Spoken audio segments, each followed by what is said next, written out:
Hola, mi nombre real es Felipe Alejandro Garibaldo, pero en YouTube me llamo Fealgar. Tengo 14 años y vivo en Tijuana. Les quiero dar una breve introducción de lo que se va a tratar mi canal.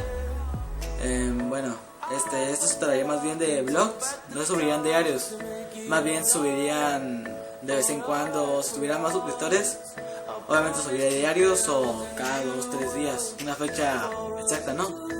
También trataría de anécdotas, o sea, saben que son anécdotas, ¿verdad? Son cosas que me han pasado.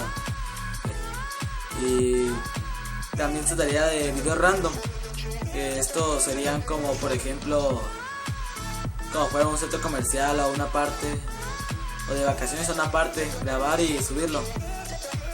Bueno, eso es todo. Y enseguida subiré un video de vlog titulado Profesoras y alumnos.